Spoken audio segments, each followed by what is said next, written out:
Joining us now from Florida, in fact, the 21st District of Florida, is Congressman Ted Deutch. Congressman Deutch, how are you, sir?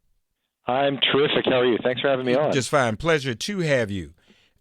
You are making some noise. Is it true that you are calling for an investigation into Donald Trump's donation to your Florida Attorney General, Pam Bondi? That is exactly what I'm doing, and I'm doing it because when you look at the facts around this case, it looks an awful lot like a bribe to get the Attorney General to not pay attention to the fake university that Donald Trump used to bilk people out of lots of their hard-earned money. Yeah, yeah. So, in terms of calling for an investigation, who are you calling on to conduct this investigation? Well, the Democratic members of the House Judiciary Committee, I'm one, sent a letter to the Attorney General urging her to take a look at this because it's clear from the facts that there's something fishy going on here. If you look and today, by the Attorney General Pam Bondi came out and spoke about this for the first time and didn't do herself any favors. Actually, I think raised even more questions because this goes back a few years, but just the really quick version is that the Attorney General of New York announced in August of 2013 that he was bringing a lawsuit against Trump University.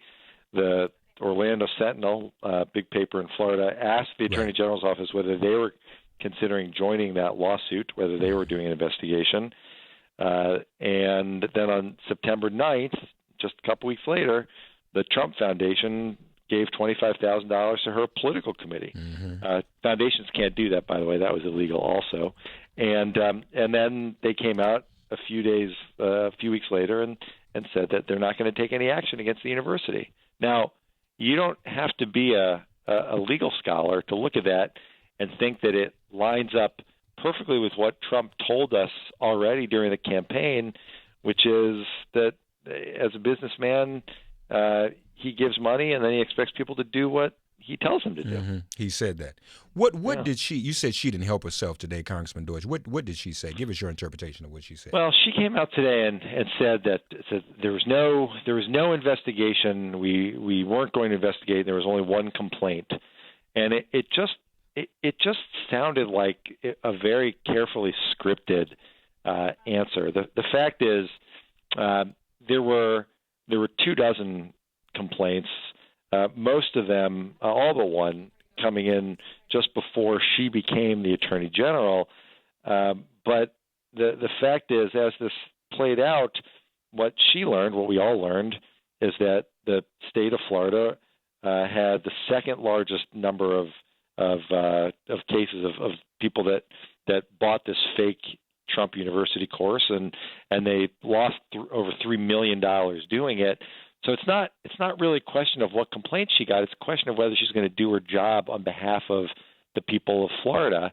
And the other thing that she still hasn't answered, she said that she solicited the contribution from Trump, but she hasn't said when she did it. And it seems pretty clear that when this announcement was made in New York, the state that had more of these cases than any other, that it's just too much of a coincidence that Trump wouldn't then look and say, well, okay, where do we also sell a large number of these? Oh, Florida was second? Okay, well, let me see what I can do there, because that's just the way he's told us that he operates. Then there's a $25,000 payment, and then no investigation and no lawsuit. So it's pretty clear that on its face that there's a problem, at least it looks like there is. And that's why we've asked the Attorney General to investigate, because there's no other way to ensure that the law is upheld. Have you gotten a response from the Justice Department yet? We've not. We've not. We sent it last week, and we hope to hear something back from them this week. I mean, the Justice Department. A lot of people, Markina, people up here in D.C. say, well, there's a presidential campaign going on, so you can't expect them to do this work now. Well, you can't. I mean, I know your program, and because I listen, and we all know that you can never. There's never any reason to delay justice, Right. and Right. And we shouldn't have to wait for presidential election to play itself out. We need to know as soon as possible whether this is what it appears to be, which is a bribe. Well, since you say you listen to the program, you probably also know the next thing I'm going to say is that, yes, this is a presidential season, and they sure did investigate Hillary Clinton. That's exactly right. I mean, let's be honest about it. They didn't have a problem investigating her. And in fact, not only do they not have a problem investigating her, they're looking, since every one of those investigations has led to a conclusion other than what my Trump supporting friends would like, they continue to look for more things that they want investigated. Nonstop. Instead of looking high and low and coming up with crazy things that they like to try to investigate, how about if we take a situation where it's apparent to anyone who looks at it that this just doesn't seem right, and we let the Justice Department do its job here. Yeah, I think that's what I had David Fahrenhold on last week, who, as you know, I'm sure has been doing incredible work investigating all of this. And man, it gets even murkier because you have the check, but then you have him reporting the check as if it were another organization. First of all, we found the check. He signed it himself. Trump himself signed the check. Then they said the check, I think Pam Bondi's organization is And Justice for All, and he reported to the IRS that he made the check out to another organization with a similar name, Justice for All, without the and. Yeah, that was just a coincidence, right? That makes it look even. No. This obviously is something that needs to be looked into. And then just one last thing. Sure. There was a big revelation in the New York Times, or at least they described it as this big discovery that cast doubt on what we've been saying. That Trump signed the check before the story ran in the local paper. Well, all that does is remind us of what was happening at the time, which was the launching of this investigation. And the big question that remains out there is, we know that he wrote a check after that was announced. We know that there was a solicitation made sometime before the article ran in the paper. Everyone knows that's the question. So for the Attorney General to step up today to a microphone and not definitively just tell us, look, here's when I asked for the money, it has nothing to do with any of this, it leaves too many questions out there. That's why we need the Justice Department involved. Now, Florida's Congressman Ted Deutch with his 21st district. Florida's a battleground state, Congressman. Yeah. How is this controversy playing in the state, and is it impacting the race down there? I think it is one of those issues, Mark, that it's starting to percolate, and people are starting to notice. Mm-hmm. This happened a few years ago, and then when David was on your program, and his reporting and others sort of brought it back to light. And sort of begged. We realized that the Trump Foundation wrote this check, which was illegal, and they paid a fine because they acknowledged it was illegal. So the story came back into everyone's frame of reference, and then we asked for an investigation. The Attorney General came out and did what she did today. There were another whole series of stories, and I just know from the people I talked to back home, they want to find out what's going on here because it just doesn't look right. Mm-hmm. And again, we're not just talking about what happened here. We're talking about what happened here involving someone who said specifically that he gives money to politicians to get them to do what he wants.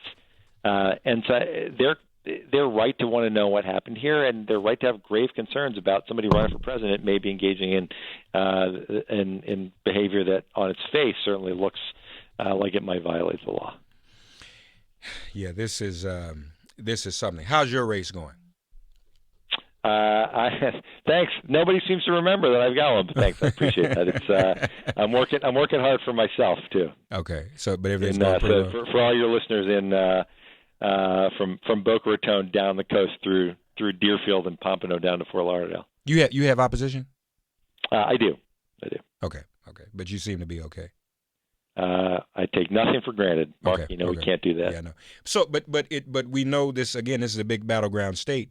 How is the Democratic nominee doing? I know it's tight, but is Florida blueable again, so to speak? Yeah, it definitely is. Look, the polls tightened. We knew that they would. We've got 3 debates and a vice presidential debate, but starting Monday, we're going to see the candidates side by side. I think that's only going to help. And we've got a state that everyone knows is the most important, at least insofar as there's no way that Donald Trump becomes the president if he doesn't win Florida.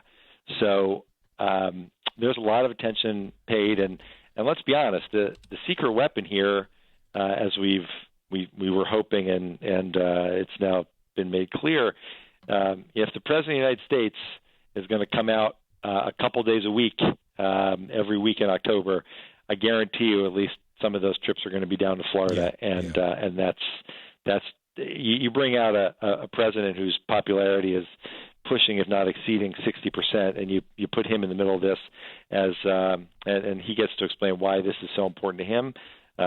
That makes Florida very winnable for Hillary. Yeah, it does make it a big difference. Okay, you all, again, just to recap, have asked the DOJ to look into it. I know it's still early in the game.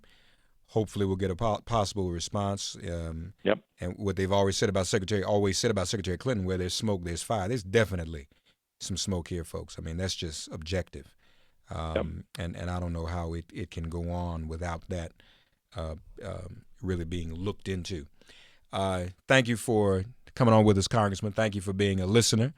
And of course, you're always welcome here. Call us anytime. Well, thanks. I got a lot of people back home who have been waiting for this day more than any other in my political career, Mark. So hopefully we'll get to do it again soon.